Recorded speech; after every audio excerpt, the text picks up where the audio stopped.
ഹരേ കൃഷ്ണ. ശ്രീമദ് ഭാഗവതത്തിന്റെ പുതിയൊരു ക്ലാസ്സിലേക്ക് എല്ലാവർക്കും സ്വാഗതം. ഓം അജ്ഞാന തിമിരാന്തസ്യ ജ്ഞാനാഞ്ജനശലാകയ ചക്ഷുരുന്മീലിതം യേന തസ്മൈ ശ്രീ ഗുരുവേ നമഃ. ശ്രീ ചൈതന്യ മനോവിഷ്ടം സ്ഥാപിതം യേന ഭൂതലെ സ്വയം രൂപകഥാ മഹ്യം ദദാതി സോപദാന്തികം വന്ദേഹം ശ്രീഗുരും ശ്രീയുതപദകമലം ശ്രീഗുരും വൈഷ്ണവാംശ്ച ശ്രീരൂപം സാഗരജാതം സഹഗണ രഘുനാഥാനുദം തം സജീവം സാദ്വൈതം സാവധൂതം പരിജന സഹിതം കൃഷ്ണ ചൈതന്യദേവം ശ്രീരാധാകൃഷ്ണ പാദാൻ സഹഗണ ലളിത ശ്രീ വിശാഖാനിതാംശ്ച. ഹേ കൃഷ്ണ കരുണാ സിന്ധോ ദീനബന്ധോ ജഗത്പദേ ഗോപേശ ഗോപികാന്ത രാധാകാന്ത നമോസ്തുതേ. തപ്ത കാഞ്ചന ഗൗരാംഗി രാധേ വൃന്ദാവനേശ്വരി വൃഷഭാനു സുതേ ദേവി പ്രണമാമി ഹരിപ്രിയേ. വാഞ്ചാകൽപതരൂപശ്ച കൃപാ സിന്ധൂഭയേവ ച പതിതാനാം പാവനേഭ്യോ വൈഷ്ണവേഭ്യോ നമോ നമഃ. ഹരേ കൃഷ്ണ. ശ്രീമദ് ഭാഗവതത്തിന്റെ 1-ാം സ്കന്ധം അധ്യായം 7 ദ്രോണപുത്രൻ ശിക്ഷിക്കപ്പെടുന്നു എന്ന അധ്യായത്തിന്റെ ശ്ലോകം 20 വരെ കഴിഞ്ഞ ക്ലാസ്സിൽ കണ്ടിരുന്നു. ഇന്ന് നമുക്ക് ശ്ലോകം 21 നോക്കാം. തഥാ പ്രാതു ദുഷ്കൃതം തേജ പ്രചണ്ഡം സർവതോ ദിശം പ്രാണപദം അഭിപ്രേക്ഷ്യ വിഷ്ണു ജിഷ്ണുരുവാചഃ. അതായത് ഉടൻ കണ്ണഞ്ചിപ്പിക്കുന്ന പ്രദീപ്തി സർവ്വദിശകളിലും പ്രസരിച്ചു. സ്വജീവിതം അപകടത്തിലാകുമെന്ന് ഭയപ്പെടും വിധം തീക്ഷ്ണമാകയാൽ അർജുനൻ സ്വയം സമർപ്പണം ചെയ്ത് ശ്രീകൃഷ്ണ ഭഗവാനെ അഭിസംബോധന ചെയ്യാൻ ആരംഭിച്ചു. അപ്പൊ ഇവിടെ പറയുന്നത് എന്തെന്നാൽ, നമ്മുടെ അശ്വത്ഥാമാവ് ഗർഭത്തിലിരിക്കുന്ന ഉത്തരയുടെ ഗർഭത്തിലിരിക്കുന്ന പരീക്ഷിത് മഹാരാജാവിന്റെ ആ ജന്മത്തെ കൂടെ ഇല്ലായ്മ ചെയ്യാൻ വേണ്ടിയിട്ട് ബ്രഹ്മാസ്ത്രം പ്രയോഗിക്കുകയുണ്ടായി. ആ ബ്രഹ്മാസ്ത്രത്തെ തടയുവാനായിട്ട് മറ്റൊരു ബ്രഹ്മാസ്ത്രം പ്രയോഗിക്കാനായിട്ട് അർജുനൻ തയ്യാറെടുക്കുന്ന സിറ്റുവേഷനാണ് നമ്മൾ മനസ്സിലാക്കി വരുന്നത്. അപ്പോൾ എന്താ ചെയ്തത്? അർജുനൻ ഉടനെ തന്നെ ഭഗവാനെ മനസ്സിൽ ധ്യാനിച്ചുകൊണ്ട് ബ്രഹ്മാസ്ത്രം പ്രയോഗിക്കാനാണ് തയ്യാറെടുക്കുന്നത്. അപ്പൊ അടുത്ത ശ്ലോകത്തിൽ എന്താ സംഭവിച്ചതെന്ന് നോക്കാം. ശ്ലോകം 22. അർജുന ഉവാച കൃഷ്ണ കൃഷ്ണ മഹാബാഹോ ഭക്താനാം അഭയം കര ത്വം ഏകോ ദഹ്യമാനാനാം അപവർഗോസി സംസ്കൃതേ. അതായത് അർജുനൻ അരുളി ചെയ്തു, അല്ലയോ ഭഗവാനെ കൃഷ്ണ, അങ്ങ് സർവശക്തനായ പരമദിവ്യോത്തമ പുരുഷനാകുന്നു. അങ്ങയുടെ വിഭിന്ന ശക്തികൾക്ക് യാതൊരു പരിധിയുമില്ല. ആകയാൽ അങ്ങയുടെ ഭക്തരുടെ ഹൃദയത്തിൽ നിർഭയത ഉത്തരോത്തരമായി പ്രവേശിക്കുവാൻ സർവദാ സമർത്ഥൻ അങ്ങ് മാത്രമാണ്. ഭൗതിക ക്ലേശങ്ങളിലെ അഗ്നിജ്വാലകളാൽ തപിക്കുന്ന ഏവരും പരിത്രാണ മാർഗം കണ്ടെത്തുന്നതും അങ്ങയിൽ മാത്രമാണ്. ഇവിടെ അർജുനൻ ഭഗവാനെ ഗ്ലോറിഫൈ ചെയ്യുന്നതാണ് നമ്മൾ കണ്ടത്. എപ്രകാരം എന്ന് വെച്ചാൽ, ഭഗവാൻ ശ്രീകൃഷ്ണ ഭഗവാൻ തന്നെയാണ് പരമദിവ്യോത്തമ പുരുഷനെന്നും ആ ഭഗവാൻ തന്നെയാണ് എല്ലാ ഭൗതിക ക്ലേശങ്ങളിലെ അഗ്നി ജ്വാലകളാൽ പരിതപിക്കുന്ന എല്ലാവരെയും രക്ഷപ്പെടുത്തുന്നത്. പരിത്രാണം ചെയ്യാന്ന് വെച്ചാൽ രക്ഷപ്പെടുത്തുക. അങ്ങനെയുള്ള മാർഗം കണ്ടെത്തുന്നതും ഭഗവാനിൽ തന്നെയാണ്. അപ്പോൾ ഭഗവാന് മാത്രമേ യഥാർത്ഥ മോക്ഷം അല്ലെങ്കിൽ മുക്തി തരാൻ സാധിക്കുകയുള്ളൂ എന്നാണ് ഇവിടെ സൂചിപ്പിക്കുന്നത്. അതുകൊണ്ടാണ് ഭഗവാനെ മുകുന്ദൻ എന്നും നാമകരണമുള്ളത്. അപ്പൊ മുകുന്ദൻ എന്ന് പറഞ്ഞാൽ മോക്ഷം പ്രദാനം ചെയ്യുന്നവൻ എന്നർത്ഥം.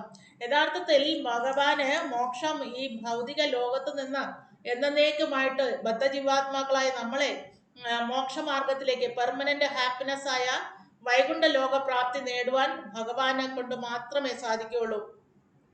അങ്ങനെയുള്ള ഭഗവാനെയാണ് അർജുനൻ ഇപ്പോ സ്മരിച്ചുകൊണ്ട് അഭിസംബോധന ചെയ്യുന്നു എന്ന് ഇവിടെ പറയുന്നത്. ഭാവാർത്ഥത്തിൽ എന്താ പറയുന്നത് നോക്കാം. കുരുക്ഷേത്ര പോർക്കളത്തിൽ ഇരുവരും ശ്രീകൃഷ്ണനും അർജുനനും സന്നിഹിതരായിരുന്നപ്പോൾ ശ്രീകൃഷ്ണ ഭഗവാനാൽ അരുളി ചെയ്യപ്പെടുകയായാൽ ഭഗവാന്റെ അതീന്ദ്രിയ ഗുണങ്ങളെക്കുറിച്ച് മുമ്പ് തന്നെ അർജുനന് പരിപൂർണ ബോധ്യമുണ്ട്. അപ്പോ കുരുക്ഷേത്ര യുദ്ധഭൂമിയിൽ വെച്ചിട്ട് മഹാഭാരത കഥകളിലാണ് ആ ഭഗവത്ഗീത ഉൾക്കൊള്ളിച്ചിരിക്കുന്ന. ഭീഷ്മ പർവ്വത്തില് അവിടെ വെച്ചിട്ടാണ് യുദ്ധത്തിനെ പറ്റി വിവരിക്കുന്നത്. അപ്പോ ആ യുദ്ധങ്ങളുടെ നടുക്ക്, യുദ്ധം തുടങ്ങുന്നതിന് തൊട്ട് മുമ്പായിട്ടാണ് ഭഗവാൻ അർജുനന് ഭഗവത്ഗീത ഉപദേശിച്ചത്. ആ സമയത്ത് അർജുനന് ഭഗവാന്റെ എല്ലാ വിസ്തരണങ്ങളെ പറ്റിയും അല്ലെങ്കിൽ ഭഗവാന്റെ ആ വിരാട് രൂപത്തെ, അതായത് ഈ ഭൗതിക ലോകം മൊത്തം ഭഗവാനിലാണ് ഉൾക്കൊണ്ടിരിക്കുന്നത് എന്ന ബോധ്യം അർജുനനുണ്ടായി എന്ന് സാരം. അത് നമ്മളെപ്പോലുള്ളവർക്ക് സാധാരണ ജനങ്ങൾക്കും മനസ്സിലാക്കാൻ വേണ്ടിയിട്ടാണ് ആ യുദ്ധഭൂമിയിൽ വെച്ച് ഭഗവാൻ തന്റെ വിരാട രൂപം കാണിച്ചു തന്നത്. അതേപോലത്തെ വിരാട രൂപം ഈ ഭൗതിക ലോക സൃഷ്ടിക്ക് വേണ്ടി മാത്രമാണ് ഭഗവാൻ കൈക്കൊള്ളുന്നത് എന്ന് സാരം. അത് ഭാഗവതത്തിൽ പ്രത്യേകമായിട്ട് വിവരിച്ചിട്ടുമുണ്ട്. അപ്പോൾ ഇവിടെ പറഞ്ഞിരിക്കുന്ന അങ്ങനെയായാൽ ശ്രീകൃഷ്ണ ഭഗവാനെ സംബന്ധിച്ച അർജുനന്റെ വ്യാഖ്യാനം അർത്ഥവത്താണ് എന്നിവിടെ ശ്ലോകം 23 പോവാം. ത്വം ആദ്യ പുരുഷ സാക്ഷാത് ഈശ്വര പ്രകൃതേ പരാ മായാം വ്യുദസ്യ ശക്ത്യാ കൈവല്യേ സ്ഥിത ആത്മനി. അതായത് സർവ സൃഷ്ടികളിലും വ്യാപിച്ചിരിക്കുന്ന യഥാർത്ഥ പരമദിവ്യോത്തമ പുരുഷനും ഭൗതിക ശക്തിക്ക് അതീതനും ഭഗവാനാകുന്നു. അങ്ങയുടെ ആത്മീയ ശക്തിയെ മാർഗമാക്കി ഭൗതിക ശക്തിയുടെ പരിണാമങ്ങളെ അങ്ങ് ആട്ടി അകറ്റുന്നു. അങ്ങ് സദാ നിത്യ പരമാനന്ദത്തിലും അതീന്ദ്രിയ ജ്ഞാനത്തിലും നിവിഷ്ടനായിരിക്കുന്നു. അപ്പൊ ഇവിടെ പറഞ്ഞു വരുന്നത് ഭഗവാന്റെ ശക്തി വിശേഷങ്ങളെ പറ്റിയാണ്. നമുക്ക് എല്ലാവർക്കും അറിയാം ഭഗവാന് ഒട്ടനവധി ശക്തി വിശേഷങ്ങളുണ്ട്. എങ്കിലും ആചാര്യന്മാർ നമുക്ക് മനസ്സിലാകുന്ന വിധത്തിൽ 3 തരത്തിൽ ക്ലാസിഫൈ ചെയ്ത് പറഞ്ഞു തന്നിട്ടുണ്ട്.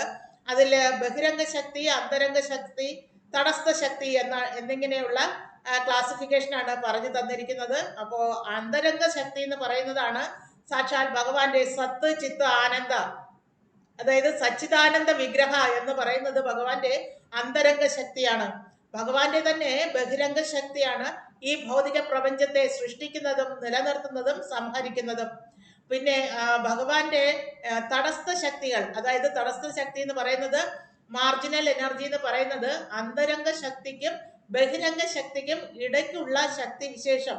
ആ ശക്തിയാണ് നമ്മൾ ഓരോരുത്തരും, ജീവാത്മാക്കൾ എല്ലാവരും, ജീവജാലങ്ങളായിക്കോട്ടെ, സസ്യലതാദികളായിക്കോട്ടെ, പക്ഷിമൃഗാദികളായിക്കോട്ടെ, മനുഷ്യരായിക്കോട്ടെ, മൃഗങ്ങളായിക്കോട്ടെ, എല്ലാവരും ഭഗവാന്റെ തന്നെ അംശമാണ്. ഭഗവത്ഗീതയിൽ അത് 15-ാം അധ്യായത്തിൽ പ്രത്യേകം എടുത്ത് പറയുന്നുണ്ട്. മമേ വാംശ ജീവലോക ജീവഭൂത സനാതനാന്ന്. ഭഗവാന്റെ തന്നെ അംശമായ നമ്മളെല്ലാവരും സനാതനന്മാരാണ്. അതായത് ജന്മവുമില്ല മരണവുമില്ലാത്ത പെർമനന്റ് ആയിട്ടുള്ള അണു ആണ് നമ്മൾ. അപ്പോൾ നമ്മൾ വെറും അണുമാത്രനാണെങ്കിലും ഭഗവാന്റെ തടസ്ഥ ശക്തിയാണ് ഇവിടെ എടുത്തു പറഞ്ഞിരിക്കുന്നു. അങ്ങനെയുള്ള തടസ്ഥ ശക്തിക്ക് നമുക്ക് ഭൗതികതയിൽ വേണമെങ്കിലും ഇൻവോൾവ് ആയി ജീവിക്കാം, മായയിൽ മുഴുകി ജീവിക്കാം. അതല്ലെങ്കിൽ ഭഗവാന്റെ അന്തരംഗ ശക്തിയായ യോഗമായയിൽ മുഴുകിയും ജീവിക്കാം. എന്ത് വേണമെന്ന് തീരുമാനിക്കാനുള്ള ഒരു ഫ്രീ വില്ല് ഭഗവാൻ നമ്മൾക്ക് ഏവർക്കും തന്നിട്ടുണ്ട് എന്ന് ദിവ്യോത്തമ പുരുഷൻ അല്ലെങ്കിൽ ഭഗവാനാണ് എല്ലാത്തിൻ്റെയും കാരണം എന്ന് പറഞ്ഞു തരുന്ന പർപ്പട്ടാണിത്. അതിൽ വിശദമായിട്ട് പറഞ്ഞിരിക്കുന്നു. ഭഗവാന്റെ ശക്തി വിശേഷങ്ങളെ പറ്റി പറഞ്ഞിരിക്കുന്നു, ഭഗവാന്റെ വിസ്തരണങ്ങളെ പറ്റി പറഞ്ഞിരിക്കുന്നു, എന്തുകൊണ്ടാണ് ഭഗവാനെ പരിപൂർണൻ എന്ന് പറഞ്ഞിരിക്കുന്നു. ശരിക്കും പരിപൂർണൻ എന്ന് പറയുന്നു ഓം പൂർണ്ണമത പൂർണ്ണമിതം. തീർച്ചയായിട്ടും ഭഗവാന്റെ എല്ലാ വിസ്തരണങ്ങളും വന്നാലും ഭഗവാൻ പരിപൂർണനായിട്ട് തന്നെ നിൽക്കുന്നു. അപ്പോൾ വിസ്തരണങ്ങളെ പറ്റി ആദ്യം ഒന്ന് നമുക്ക് മനസ്സിലാക്കാം. അതായത് ഭഗവാൻ പറയുന്നത്, ഭഗവാനെ നമ്മൾ എല്ലാവരും ഉദ്ദേശിക്കുന്നത് സച്ചിദാനന്ദ വിഗ്രഹ എന്നാണ്. വേറെ ഒരൊറ്റ ദേവി ദേവന്മാരെയും സച്ചിദാനന്ദ വിഗ്രഹ എന്ന് വിളിക്കാറില്ല. അപ്പോ ഭഗവാനെ മാത്രം അങ്ങനെ അഭിസംബോധന ചെയ്യുന്നതിന്റെ യഥാർത്ഥ അർത്ഥം എന്തെന്ന് ചോദിച്ചാൽ സത്ത് പ്ലസ് ചിത്ത് പ്ലസ് ആനന്ദ, അത് മൂന്നും കൂടിച്ചേർന്ന വിഗ്രഹ. വിഗ്രഹ എന്ന് പറഞ്ഞാൽ രൂപം എന്നർത്ഥം. ആ രൂപത്തിൽ നിന്നാണ്, സച്ചിദാനന്ദ വിഗ്രഹ രൂപത്തിൽ നിന്നാണ് ഈ കാണുന്ന എല്ലാ സമസ്ത സൃഷ്ടികളും എല്ലാ വിസ്തരണങ്ങളും എല്ലാ അവതാരങ്ങളും ഒക്കെ വന്നിട്ടുള്ളത്. ശ്രീമദ് ഭാഗവതം പറയുന്നു ഭഗവാന്റെ സത്ത് ശക്തിയുടെ പേഴ്സണിഫൈഡ് ഫോമാണ്, ആദ്യത്തെ എക്സ്പാൻഷനാണ് ശ്രീ ബലറാം എന്ന്.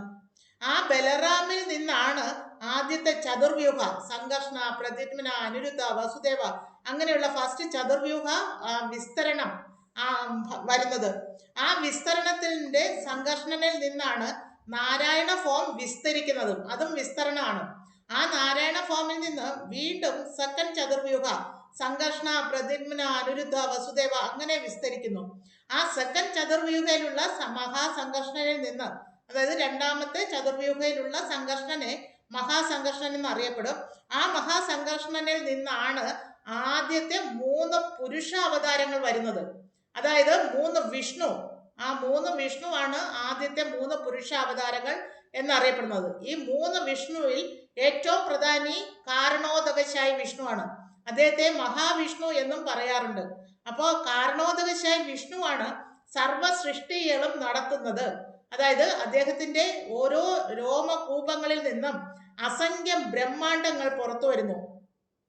ഈ ഓരോ ബ്രഹ്മാണ്ടത്തിന്റെ അകത്തേക്കും ഗർഭോദകശായ വിഷ്ണു, അതാണ് രണ്ടാമത്തെ പുരുഷാവതാരം, ആ ഗർഭോദകശായ വിഷ്ണു ഉൾപോകുകയും, അതായത് പ്രവേശിക്കുകയും, ആ പ്രവേശിക്കുന്ന ബ്രഹ്മാണ്ടത്തിന് ഉള്ളില് അദ്ദേഹത്തിന്റെ നേവലിൽ നിന്ന് വന്ന താമരത്തണ്ടിൽ വിരിഞ്ഞ താമരപ്പൂവിലാണ് ആദ്യത്തെ ലിവിങ് എൻറ്റിറ്റി ആയ ബ്രഹ്മാവ് പൂജാതനാവുകയും, ആ ബ്രഹ്മാവ് ഇരിക്കുന്ന ലോകത്തെ ബ്രഹ്മലോകമെന്നും അതിന് താഴെ 14 ലോകങ്ങൾ, അതായത് മൊത്തം 14, അതിന് താഴെ 13 ലോകങ്ങൾ, ഈരേഴ് 14 ലോകങ്ങൾ നമ്മൾ കേട്ടിട്ടുണ്ട്. അതിൽ 14 ലോകങ്ങൾ, 7 ലോവർ പ്ലാനറ്ററി സിസ്റ്റവും 3 മിഡിൽ പ്ലാനറ്ററി സിസ്റ്റവും 4 അപ്പർ പ്ലാനറ്ററി സിസ്റ്റവും, അങ്ങനെ ത്രിലോകങ്ങൾ എന്നും അറിയപ്പെടുന്നുണ്ട്.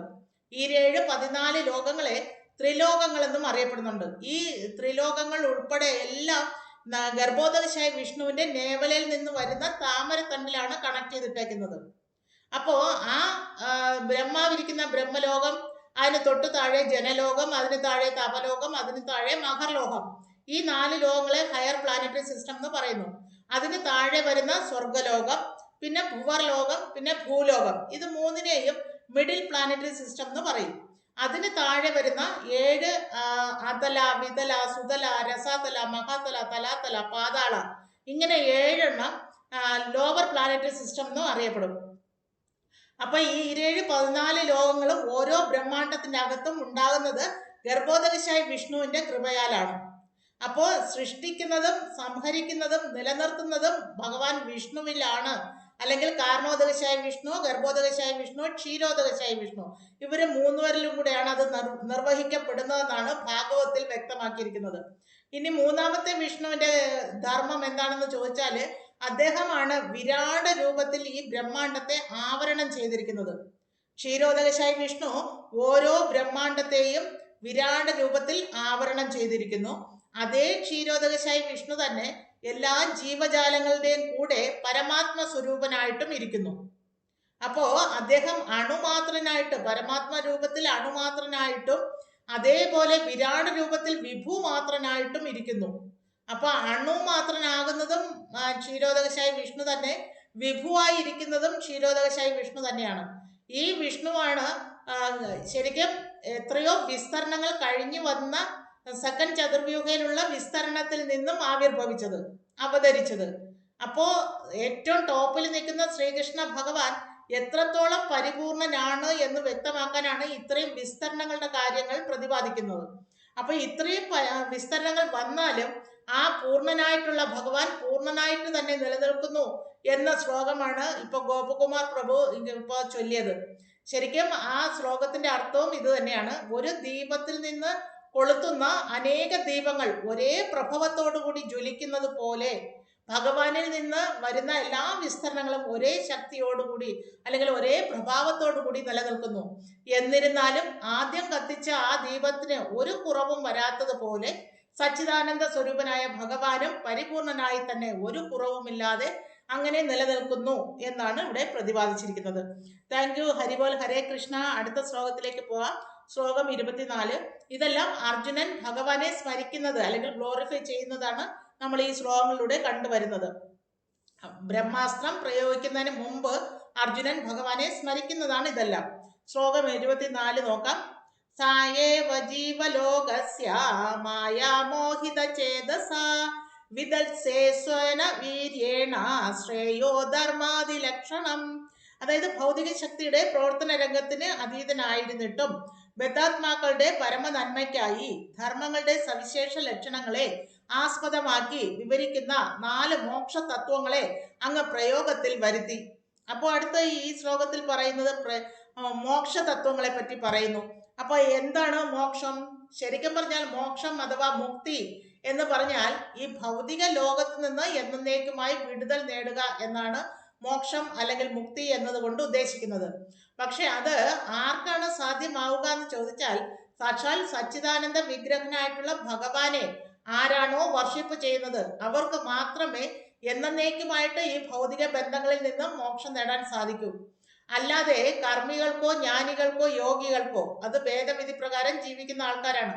33 ദേവി ദേവന്മാരെ പ്രീതിപ്പെടുത്തി അവരിൽ നിന്ന് മെറ്റീരിയൽ ഒപ്പുലൻസ് നേടുന്നവരെയാണ് കർമ്മികൾ എന്ന് പറയുക. ആ കർമ്മികൾക്ക് ആ ദേവി ദേവന്മാരുടെ ധാമത്തിൽ മോക്ഷാർത്ഥമായിട്ട് എത്തിച്ചേരാൻ സാധിക്കും. ദേവി ദേവന്മാരുടെ ധാമമാണ് സ്വർഗലോകം. ഈ 14 ലോകങ്ങൾ ഉള്ളതിൽ ആ മിഡിൽ പ്ലാനറ്ററി സിസ്റ്റത്തിൽ വരുന്നതാണ് സ്വർഗലോകം. ആ സ്വർഗലോകത്ത് പ്രാപിക്കാൻ പറ്റും.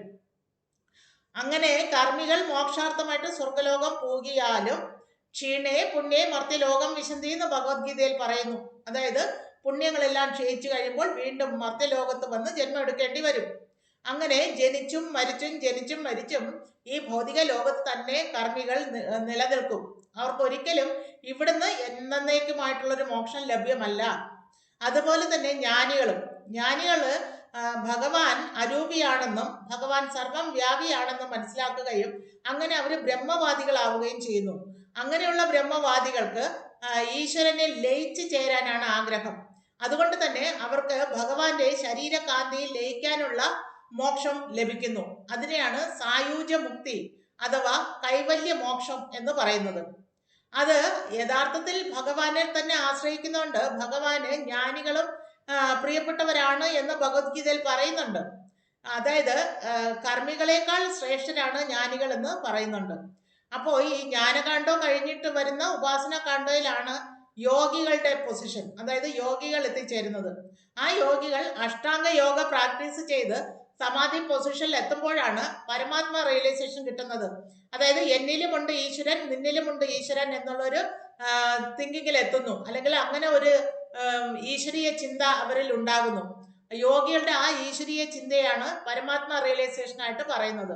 അപ്പോൾ പരമാത്മ രൂപേണ എല്ലാവരിലും കുടികൊള്ളുന്ന ആ ഈശ്വരീയ ചൈതന്യത്തെ ഒരു യോഗി തിരിച്ചറിയുകയും അവർക്ക് മോക്ഷാർത്ഥമായിട്ട് ഹയർ പ്ലാനറ്ററി സിസ്റ്റത്തിലേക്ക് എത്തിച്ചേരാനും സാധിക്കും.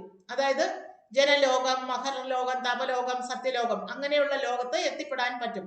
സത്യലോകം എന്ന് ഉദ്ദേശിക്കുന്നത് ബ്രഹ്മലോകമാണ്. ആ ബ്രഹ്മലോകത്ത് എത്തിപ്പെട്ടാലും ഭഗവത്ഗീതയിൽ പറയുന്നു അബ്രഹ്മ ഭുവനാർ ലോക പുനരാവർത്തനോ അർജുന. അതായത് ബ്രഹ്മലോകത്ത് എത്തിപ്പെട്ടാലും പുനരാവർത്തനമുണ്ട്. ഈ മർത്യലോകത്ത് വീണ്ടും ജനിക്കേണ്ടി വരും. അപ്പോ എങ്ങനെ നോക്കിയാലും വേദവിധി പ്രകാരം ജീവിക്കുന്ന ഒരാള് കർമ്മി ആയിക്കോട്ടെ, ജ്ഞാനി ആയിക്കോട്ടെ, യോഗി ആയിക്കോട്ടെ, അവരെത്തിപ്പെടുന്നത് ഈ ഭൗതിക ലോകത്ത് തന്നെയാണ് മോക്ഷാർത്ഥമായിട്ട് അവരെത്തിച്ചേരുക. ആ മോക്ഷാർത്ഥമായിട്ട് എത്തിച്ചേർന്നാലും വീണ്ടും അവര് മർത്യലോകത്ത് വന്ന് ജന്മം എടുക്കേണ്ടി വരും. അങ്ങനെ ജനിച്ചും മരിച്ചും ഈ ഭൗതിക ലോകത്ത് തന്നെ അലഞ്ഞു നടക്കും. അല്ലെങ്കിൽ അവർക്ക് ഒരു പെർമനന്റ് മോക്ഷം ലഭിക്കില്ല. അപ്പോൾ ആരാണോ ഭഗവാന്റെ സച്ചിദാനന്ദ വിഗ്രഹത്തെ വർഷിപ്പ് ചെയ്യുന്നത് അവർക്ക് പെർമനന്റ് ഹാപ്പിനെസ് ആയിട്ടുള്ള വൈകുണ്ഠ ലോക പ്രാപ്തി നേടാൻ സാധിക്കും. അങ്ങനെ ഭഗവാന്റെ ധാമത്തിലേക്ക് എത്തുന്ന മോക്ഷങ്ങളെയാണ് ഇവിടെ 4 മോക്ഷ തത്വമായിട്ട് സൂചിപ്പിച്ചിരിക്കുന്നത്. മൊത്തത്തിൽ 5 സായൂജ്യ മുക്തിയും കൂടെ ചേർത്ത് 5 മോക്ഷം എന്ന് വിചാരിക്കാം. പക്ഷേ അതില് ആ സായൂജ്യ മുക്തി എന്ന് പറയുന്നത് ഈ ഭൗതിക ലോകത്ത് മാത്രമുള്ളതും, എന്നാൽ ബാക്കി 4 മോക്ഷം എന്ന് പറയുന്നത് സാരൂപ്യം, സാമീപ്യം, സാഷ്ടി, സാരൂപ്യം. അതായത് ഭഗവാന്റെ ലോകത്തെത്തുന്നത് സാലോക്യം, ഭഗവാന്റെ സാമീപ്യത്തിൽ അസോസിയേറ്റ് ആയിട്ട് കിട്ടുന്ന മോക്ഷത്തിനെ സാമീപ്യം, പിന്നെ ഭഗവാന്റെ രൂപലാവണ്യത്തോടു കൂടി കിട്ടുന്നതിനെ സാരൂപ്യം, ഭഗവാന്റെ ഹൈ ഒപ്പുലൻസ് അതെല്ലാം മോക്ഷാർത്ഥമായിട്ട് നേടുന്നതിനെ സാഷ്ടി എന്നും പറയും. ഈ 4 മോക്ഷ തത്വങ്ങളെയാണ് ഇവിടെ സൂചിപ്പിച്ചിരിക്കുന്നത്. ഒരു ഭക്തനെ സംബന്ധിച്ചിടത്തോളം 5 മോക്ഷം ഉണ്ടെങ്കിലും 4 മോക്ഷത്തിൽ മാത്രമാണ് ആഗ്രഹിക്കുക. 5ാമത്തെ മോക്ഷമായ ഈ സായൂജ്യ മോക്ഷം ജ്ഞാനികൾ ആഗ്രഹിക്കുന്നതാണ്. അതൊരു ഭക്തൻ ഒരിക്കലും ആഗ്രഹിക്കില്ല. അതിന്റെ കാരണം സായൂജ്യം അടഞ്ഞാൽ അല്ലെങ്കിൽ കൈവല്യ മോക്ഷം നേടിക്കഴിഞ്ഞാൽ ഒരിക്കലും അവിടെ എങ്ങനെ അടങ്ങിയിരിക്കാൻ സാധിക്കില്ല. അതായത് അവര് പറയുന്നത് സായൂജ്യം അടയുക എന്ന് പറഞ്ഞാല് ആ പ്രകാശത്തിൽ പോയി ഒരു അണുകണമായിട്ട് ഇരിക്കുക, അല്ലെങ്കിൽ പ്രകാശത്തിൽ ലയിക്കുക. എപ്രകാരമാണോ പുഴകൾ ഒഴുകി സമുദ്രത്തിൽ ചേരുന്നത് അതുപോലെ അലിഞ്ഞു ചേരും എന്നാണ് അവരുടെ വിശ്വാസം. പക്ഷേ ഒരു കാരണവശാലും നമ്മൾക്ക് അങ്ങനെ അലിഞ്ഞു ചേരാൻ പറ്റില്ല. ജീവാത്മാക്കൾക്ക് ആ പ്രകാശത്തിലോ അല്ലെങ്കിൽ ഭഗവാനിലോ അലിഞ്ഞു ചേരാൻ സാധിക്കില്ല. അപ്രകാരം അലിഞ്ഞു ചേരാൻ സാധിച്ചില്ലെങ്കിൽ നിഷ്ക്രിയനായിട്ട് ഇരിക്കുവാനും സാധിക്കില്ല. കാരണം ഭഗവാൻ എല്ലായ്പ്പോഴും ക്രിയകൾ ചെയ്തുകൊണ്ടേയിരിക്കുന്നു, ലീലകൾ ആടിക്കൊണ്ടേയിരിക്കുന്നു. അങ്ങനെ നിഷ്ക്രിയനാവാത്ത ഭഗവാന്റെ അംശങ്ങളായ നമ്മൾക്കും നിഷ്ക്രിയനായിട്ട് ഇരിക്കാൻ സാധിക്കില്ല. പക്ഷേ അതൊരു ഹൊറിബിൾ കണ്ടീഷനായിട്ടാണ് സായുജ്യ മോക്ഷത്തെ ഭക്തന്മാർ കാണുക. നിഷ്ക്രിയനായി ഇരിക്കുക എന്ന് പറഞ്ഞാല് നമുക്കൊരു ശിശുവിനെ, ഒരു കുട്ടീനെ ഒരു മുറിക്കകത്ത് എത്രത്തോളം അടച്ചുപൂട്ടി ഇടാൻ പറ്റും? എത്ര നേരം കഴിഞ്ഞാലും അത് അതിനകത്ത് സ്വസ്ഥമായിട്ട് ഇരിക്കില്ല, സന്തോഷമായിട്ട് ഇരിക്കില്ല. കൊച്ചുകുട്ടിയെ പോട്ടെ, നമ്മളെ തന്നെ വിചാരിച്ചു നോക്കൂ. നമ്മൾ ഒരു പരിപൂർണനായ ഒരു മനുഷ്യനെ ഒരു മുറിക്കുള്ളിൽ 24 മണിക്കൂർ പൂട്ടിയിടുകയാണെങ്കിൽ നമുക്ക് എത്രത്തോളം സന്തോഷം ഉണ്ടാവും? ഒരിക്കലും ആ സന്തോഷം നമുക്ക് ഒരു 5 മിനിറ്റ് പോലും ഇരിക്കാൻ ആർക്കും ഇഷ്ടം ഉണ്ടാവില്ല. അത്രത്തോളം ഹൊറിബിൾ കണ്ടീഷനാണ് ഒരു മുറിക്കുള്ളിൽ അടച്ചിരിക്കുക എന്നുള്ളത്. അതേ അവസ്ഥയാണ് സായുജ്യം അടയുന്ന ആ ജീവാത്മാക്കൾക്ക് സംഭവിക്കുന്നത്. അതുകൊണ്ട് ഒരു ഭക്തൻ ഒരിക്കലും സായുജ്യ മോക്ഷം ആഗ്രഹിക്കില്ല, പകരം മറ്റു 4 മോക്ഷ തത്വങ്ങളെ ആഗ്രഹിക്കും എന്നുള്ളതാണ് ഇവിടെ സൂചിപ്പിച്ചിരിക്കുന്നത്. ആ 4 മോക്ഷങ്ങളിൽ സാമീപ്യം, സാരൂപ്യം, സാഷ്ടി, സാലോക്യം, ഇത് ഏത് വേണമെങ്കിലും ഒരു ഭക്തന് ഈസി ആയിട്ട് നേടാൻ പറ്റും. ഭഗവാനെ മാത്രം വർഷിപ്പ് ചെയ്താൽ മതി. ആ ഭഗവാനെ അപ്രോച്ച് ചെയ്യുന്നത് എങ്ങനെ എന്നാണ് ശ്രീമദ് ഭാഗവതത്തിലൂടെ നമുക്ക് പറഞ്ഞു തരുന്നത്. ആ സ്മരണകളാണ് ഇപ്പോൾ അർജുനൻ ഇവിടെ. അതിന്റെ കാരണം പറഞ്ഞാല് ശരിക്കും നേരത്തെ നമ്മൾ മനസ്സിലാക്കിയ അന്തരംഗ ശക്തി, ബഹിരംഗ ശക്തി, തടസ്ഥ ശക്തി, ഈ 3 ശക്തികളെയും നമ്മൾ ക്ലാസിഫൈ ചെയ്യുകയാണെങ്കിൽ അല്ലെങ്കിൽ തരംതിരിക്കുകയാണെങ്കിൽ, ഗ്രേഡ് അനുസരിച്ച് പറയുകയാണെങ്കിൽ ഏറ്റവും ടോപ്പ് മോസ്റ്റ് ഗ്രേഡിൽ നിൽക്കുന്നത് അന്തരംഗ ശക്തിയാണ്. വളരെ പവർഫുൾ ആയിട്ടുള്ള അന്തരംഗ ശക്തി. അതിനേക്കാളും ഏറ്റവും ലോ ലെവലിലുള്ള ശക്തിയാണ് ബഹിരംഗ ശക്തി. എന്നാൽ ഈ 2 ശക്തികൾക്ക് ഇടയിലുള്ളതാണ് തടസ്ഥ ശക്തി, മാർജിനൽ എനർജി. അപ്പോൾ കമ്പയർ ചെയ്ത് നോക്കുമ്പോൾ ലോവർ ശക്തിയേക്കാൾ ഒരല്പം ഹയർ ശക്തിയാണ് തടസ്ഥ ശക്തി, ജീവാത്മാക്കളായ നമ്മൾ.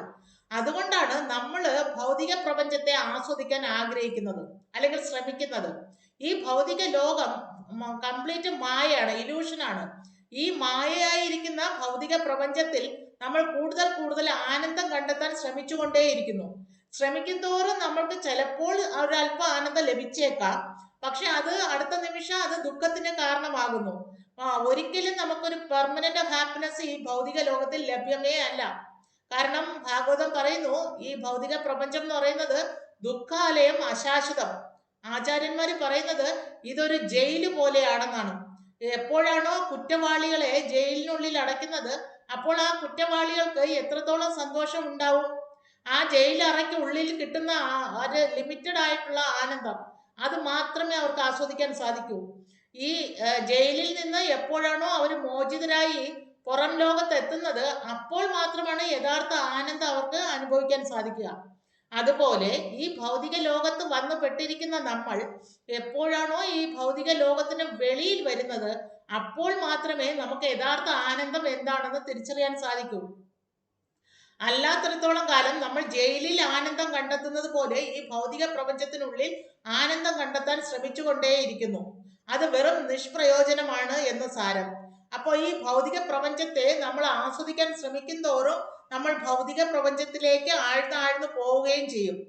അതിൽ നിന്ന് ആ ആസ്വാദനം അല്ലെങ്കിൽ ആ കാമം അല്ലെങ്കിൽ ഡിസയർ, മോഹം, ഇതിൽ നിന്നെല്ലാം നമ്മൾ വെളിയിൽ വരുമ്പോൾ മാത്രമാണ് ഈ ഭൗതിക ലോകത്തിനും അപ്പുറം പെർമനന്റ് ആയിട്ടുള്ള ഹാപ്പിനെസ് ആയിട്ടുള്ള വൈകുണ്ഠ ലോക പ്രാപ്തിയെ പറ്റി നമ്മൾ ചിന്തിക്കുകയുള്ളൂ. ജയിലിനകത്ത് കിടക്കുന്ന ഒരാൾക്ക് ഒരിക്കലും പുറം ലോകം കാണാൻ പറ്റുന്നില്ലെങ്കിൽ, തിരിച്ചറിയാൻ പറ്റുന്നില്ലെങ്കിൽ, പിന്നെ അയാൾ എങ്ങനെയാണ് അത് ആഗ്രഹിക്കുക പുറം ലോകത്ത് എത്തണം എന്ന്? അത് സാധ്യമായ കാര്യമല്ല. അതുകൊണ്ട് ഈ ഭൗതിക ലോകം ഒരു ജയിലായിട്ട് കണക്കാക്കിക്കൊണ്ട് ഈ ജയിലിൽ നിന്ന് നമുക്ക് പുറത്തു വരാൻ മാർഗമുണ്ടോ എന്നാണ് നമ്മൾ അന്വേഷിക്കേണ്ടത്. അതാണ് ശരിക്കും പറഞ്ഞാൽ വേദാന്ത സൂത്രത്തില് ആദ്യത്തെ വരി അതാതോ ബ്രഹ്മ ജിജ്ഞാസ എന്ന് പറഞ്ഞിരിക്കുന്നത്. അതായത് ഒരു മനുഷ്യൻ ബ്രഹ്മത്തെ അവനവനെ തന്നെ മനസ്സിലാക്കാൻ ശ്രമിക്കണം. അപ്പോൾ മനസ്സിലാകും ഈ ബ്രഹ്മമാകുന്ന ഞാൻ ആ പരബ്രഹ്മമാകുന്ന ഭഗവാന്റെ ഒരു അംശമാണ് എന്ന് തിരിച്ചറിയും. ആ ജ്ഞാനമാണ് ആദ്യത്തെ അതീന്ദ്ര ജ്ഞാനം. അപ്പോൾ നമ്മൾ മനസ്സിലാക്കും ഞാൻ ഈ ശരീരമല്ല, ആത്മാവാണെന്ന സത്യം. ഈ ശരീരത്തിന് നാശമുള്ളൂ, ആത്മാവിന് നാശമില്ല എന്ന് ഭഗവത്ഗീത 2-ാം അധ്യായത്തിൽ വളരെ ക്ലിയർ ആയിട്ട് പറഞ്ഞിട്ടുണ്ട്, പല പല ശ്ലോകത്തില്. ഉദാഹരണം നോക്കുകയാണെങ്കിൽ 2.20 2-ാം അധ്യായത്തിലെ 20-ാമത്തെ ശ്ലോകത്തിൽ പറയുന്നു, നാ ജായതേ മ്രിയതേ വാ കഥാചിൻ ന്യായം ഭൂത്വ ഭവിത വാന ഭൂയ അജോ നിത്യം ശാശ്വതോയം പുരാണോ നാഹന്യതേ ഹന്യമാനേ ശരീരേ. ഈ ശരീരം നശിക്കുന്നത് പോലെ ആത്മാവിന് നാശമില്ല. ഈ ശരീരം ജനിക്കുന്നത് പോലെ ആത്മാവ് ജനിക്കുന്നില്ല. ഈ ശരീരം മരിക്കുന്നത് പോലെ ആത്മാവ് മരിക്കുന്നില്ല. പിന്നെയോ മറ്റൊരു ശരീരത്തിൽ നിന്ന് വരുന്നു, അതുപോലെ ഈ ശരീരത്തിൽ കുറച്ചു കാലം നിലനിൽക്കും, വീണ്ടും മരണശേഷം മറ്റൊരു ശരീരത്തിലേക്ക് പ്രവേശിക്കും. ഇങ്ങനെ ശരീരങ്ങളിലൂടെ പ്രയാണം ചെയ്തുകൊണ്ടേ ഇരിക്കുന്നു നമ്മുടെ ആത്മാവ്, ഒരു ജയിലറയിൽ നിന്ന് മറ്റൊരു ജയിലറയിലേക്ക് എന്ന പോലെ. അപ്പോൾ എന്നേക്കുമായിട്ട് ജയിൽ മോചിതനാകണമെങ്കിൽ, പെർമനന്റ് ഹാപ്പിനെസ് അനുഭവിക്കണമെങ്കിൽ തീർച്ചയായിട്ടും ഈ ഭൗതിക ലോകത്ത് നിന്ന് അല്ലെങ്കിൽ ഭൗതികമായിട്ടുള്ള ശരീരം സ്വീകരിക്കാതെ ഇരിക്കണം. അങ്ങനെ സ്വീകരിക്കാതെ ഇരിക്കണമെങ്കിൽ നമ്മൾ റിസൾട്ട് ഓറിയന്റഡ് കർമ്മങ്ങളിൽ ഏർപ്പെടാതിരിക്കണം. അതായത് ഒരു പ്രവൃത്തിക്ക് റിസൾട്ട് ഉണ്ടെന്നിരിക്കെ ആ റിസൾട്ട് ഭഗവാനിൽ അർപ്പിച്ചുകൊണ്ട് നമ്മൾ പ്രവർത്തിക്കുകയാണെങ്കിൽ ആ റിസൾട്ട് നമുക്ക് അനുഭവിക്കാൻ നമ്മൾ ബാധ്യസ്ഥരാവില്ല. അതായത് നമ്മൾ സയൻസിൽ പഠിച്ചിട്ടുണ്ട്, every action there is an equal and opposite reaction എന്ന്. അതായത് ഏതൊരു ആക്ഷനും റിയാക്ഷൻ ഉണ്ട്. ഒരു പന്ത് ചുമരിലേക്ക് എറിഞ്ഞാൽ അത് തീർച്ചയായിട്ടും തിരിച്ചു വരും. അതുപോലെ നമ്മൾ ചെയ്യുന്ന എല്ലാ പ്രവൃത്തിക്കും, നല്ലതായിക്കോട്ടെ ചീത്തയായിക്കോട്ടെ, എല്ലാത്തിനും റിസൾട്ട് ഉണ്ടാവും. ഈ റിസൾട്ട് നമ്മൾ വരുന്ന ജന്മങ്ങളിൽ അനുഭവിക്കാൻ ബാധ്യസ്ഥരുമാണ്. നമ്മളാൽ ചെയ്തു കൂട്ടുന്ന കർമ്മത്തിന്റെ ഫലം നമ്മളാൽ തന്നെ അനുഭവിക്കണം. അത് നമ്മുടെ പൂന്താനവും പാടിയിട്ടുണ്ട്. അപ്പോൾ അപ്രകാരം അത് സത്യം തന്നെയാണ്. അപ്രകാരം നമ്മൾ അനുഭവിക്കാൻ ബാധ്യസ്ഥരാകുമ്പോൾ വീണ്ടും ജന്മം എടുക്കേണ്ടി വരും. അങ്ങനെ ആ ശരീരത്തിൽ ഇരുന്നു കൊണ്ട് വീണ്ടും പ്രവർത്തിക്കുകയും അതിന്റെ റിസൾട്ട് അനുഭവിക്കാൻ വീണ്ടും ശരീരം സ്വീകരിക്കേണ്ടിയും വരും. എപ്പോഴാണോ ഈ പ്രവർത്തനങ്ങളുടെ റിസൾട്ട് ഭഗവാനിൽ അർപ്പിച്ചുകൊണ്ട് നമ്മൾ കർമ്മം ചെയ്യുകയാണെങ്കിൽ അതിനെ കർമ്മയോഗം എന്ന് പറയും. ആ കർമ്മയോഗം ചെയ്യുന്ന ഒരാൾക്ക് ഒരിക്കലും അതിന്റെ റിസൾട്ട് അനുഭവിക്കാൻ ബാധ്യസ്ഥനല്ല എന്ന് മനസ്സിലാക്കാം. അങ്ങനെയാണെങ്കിൽ നല്ലതായിക്കോട്ടെ ചീത്തയായിക്കോട്ടെ എല്ലാം ഭഗവാനിൽ അർപ്പിച്ചുകൊണ്ട് ചെയ്യുക. അപ്പോൾ ഭഗവാൻ പറയുന്നു, അന്യാഭിലാഷിതാശൂന്യം ജ്ഞാന കർമാടി അനാവൃതം ആനുകൂലേന കൃഷ്ണാനു ശീലനം ഭക്തി ഉത്തമാണ്. യഥാർത്ഥ ഭക്തി എന്ന് പറഞ്ഞാല് ഭഗവാന് ആനുകൂലമായിട്ടുള്ളത് നമ്മൾ ചെയ്താൽ മതി, അല്ലാതെ പ്രതികൂലമായിട്ടുള്ളതിനെ വർജിക്കുക. അപ്പോൾ ഭഗവാന് അനുകൂലമായിട്ടുള്ളത് അല്ലെങ്കിൽ ഭഗവാനെ പ്രീതിപ്പെടുത്തുന്ന വിധത്തിലുള്ള കർമ്മങ്ങൾ ചെയ്താൽ തീർച്ചയായിട്ടും നമുക്ക് മോക്ഷം ലഭിക്കും, അല്ലെങ്കിൽ യഥാർത്ഥ ഭക്തി നമ്മളിൽ ഉണ്ടാവും. അതിലൂടെ നമുക്ക് ഭഗവാന്റെ ധാമത്തിൽ എത്താനും സാധിക്കും. അപ്പൊ അത് എങ്ങനെ സംഭവിക്കാം അല്ലെങ്കിൽ എങ്ങനെ നമുക്ക് പ്രാക്ടീസ് ചെയ്യാം എന്നുള്ളതാണ് ശ്രീമദ് ഭാഗവതത്തിൽ ഉടനീളം പല പല ഉദാഹരണങ്ങളിലൂടെ പറഞ്ഞു തരുന്നത്. അതായത് നമ്മളൊരു സ്ത്രീ ആണെങ്കിൽ സ്ത്രീകളുടെ ഉദാഹരണം, ഭക്തിയായിട്ടുള്ള ഭക്തിയുത സേവനത്തിൽ ഏർപ്പെടുന്ന സ്ത്രീകളുടെ ഉദാഹരണം ഒരുപാട് ഒട്ടനവധി പറയുന്നുണ്ട്. അതായത് എക്സാമ്പിൾ പറയുകയാണെങ്കിൽ ദേവഹുതി സ്ത്രീയാണ്. അപ്പൊ അവര് എങ്ങനെയാണ് ഭക്തിയുത സേവനത്തിലൂടെ ഭഗവത് ധാമത്തിൽ എത്തിയത് എന്ന് വിശദമാക്കുന്നുണ്ട്. അതുപോലെ കുന്തി ദേവി അവരെങ്ങനെയാണ് ഭക്തിയുത സേവനത്തിലൂടെ ഭഗവത് ധാമത്തിൽ എത്തിയതെന്ന് പറയുന്നുണ്ട്. ഇങ്ങനെ ഒട്ടനവധി സ്ത്രീ കഥാപാത്രങ്ങളെ തന്നെ ഇവിടെ പറഞ്ഞു തരുന്നുണ്ട്, ഭക്തന്മാരെ പറഞ്ഞിട്ടുണ്ട്. അതുപോലെ ഒരു കൊച്ചുകുട്ടി ചിന്തിക്കും, ഞാൻ എങ്ങനെയാ ഭക്തിയുത സേവനം ചെയ്യണമെന്ന്. അതിന് എക്സാമ്പിൾ ഭാഗവത്തിൽ പറയുന്നത് ധ്രുവ രാജകുമാരൻ, വെറും 5 വയസ്സുള്ള ധ്രുവനാണ്. അദ്ദേഹത്തിന് ഭഗവാന്റെ സാമീപ്യം ഉണ്ടാവുകയും ഭഗവാന്റെ ധാമത്തിൽ എത്താനുള്ള അനുഗ്രഹം കിട്ടുകയും ചെയ്യുന്നു. അതുപോലെ നാരദ മഹർഷിയുടെ പ്രീവിയസ് ജന്മത്തില് ഒരു മെയ്ഡ് സെർവന്റിന്റെ പുത്രനായിട്ട്, ദാസിപുത്രനായിട്ട് ജന്മം എടുക്കുന്നു. അതും 5 വയസ്സുള്ള ഒരു കുട്ടിയാണ്. ആ കുട്ടി എപ്രകാരം ഭഗവാനിൽ മെഡിറ്റേറ്റ് ചെയ്ത് നാരദന്റെ ആ അതീന്ദ്രിയ ശരീരം ലഭ്യമായത് എന്ന് വ്യാസദേവനെ വ്യക്തമാക്കി പറഞ്ഞു കൊടുക്കുന്നുണ്ട്. പിന്നെ അതുപോലെ നോക്കണമെങ്കിൽ പ്രഹ്ലാദ് മഹാരാജ്, ഇങ്ങനെ കുട്ടികളുടെ തന്നെ ഒരു ഭക്തന്മാരുടെ ഒരുപാട് ഉദാഹരണങ്ങൾ ഭാഗവത്തിലുടനീളം നമുക്ക് മനസ്സിലാക്കാൻ സാധിക്കും. പിന്നെ നമ്മൾ ഒരു ചക്രവർത്തിയാണ് അല്ലെങ്കിൽ ഒരു നല്ല ഹൈ പോസ്റ്റിൽ ഇരിക്കുന്ന ഒരാളാണ്, അയാൾ എങ്ങനെയാണ് ഭക്തിയുത സേവനം ചെയ്യുക എന്നതിന്റെ ഉദാഹരണമായിട്ട് ഒരുപാട് രാജാക്കന്മാർ ഭക്തന്മാരായി ഭക്തിയുത സേവനം ചെയ്യുന്നത് എങ്ങനെയെന്ന് നമുക്ക് കാണിച്ചു തരുന്നുണ്ട്. ഒന്നാമത്തെ ഉദാഹരണം പരീക്ഷിത് മഹാരാജാവ് തന്നെയാണ്. രണ്ടാമത് അംബരീഷ് മഹാരാജാവിനെ പറ്റി പറയുന്നുണ്ട്, പൃഥു മഹാരാജാവിനെ പറ്റി പറയുന്നുണ്ട്. അങ്ങനെ ഒട്ടനവധി രാജാക്കന്മാരുടെ കാര്യങ്ങൾ പറഞ്ഞു തരുന്നുണ്ട്.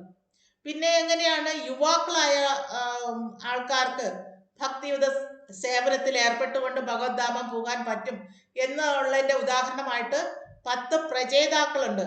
പ്രാചീന ബർഹിഷ്യത്തിന്റെ മക്കളായിട്ടുള്ള പ്രചേതാക്കൾ. അവരെങ്ങനെയാണ് വിവാഹ ജീവിതം നയിച്ചിട്ടും ഭക്തിയുത സേവനത്തിൽ ഏർപ്പെട്ടുകൊണ്ട് ഭഗവദ്ധാമം പോകിയത് എന്ന് നമുക്ക് കാണിച്ചു തരുന്നുണ്ട്.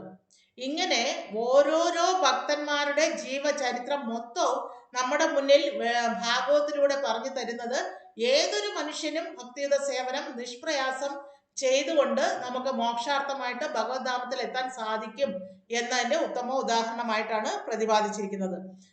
ഹരിബോൽ ഹരേ കൃഷ്ണ. ഇവിടെ ഭാവാർത്ഥത്തില് വേറെ എന്തെങ്കിലും പോയിന്റ്സ് ഞാൻ വിട്ടുപോയിട്ടുണ്ടോ ആഡ് ചെയ്യാനായിട്ട്?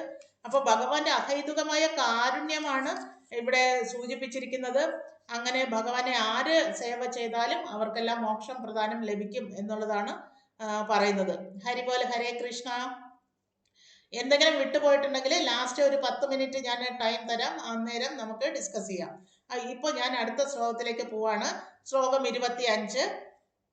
തദായം ചാവതാരസ്തേ ഭുവോ ഭാരജിഹീർഷയാ സ്വാനാം ചാനന്യഭാവാനാം അനുധ്യാനായ ചാസകൃത്.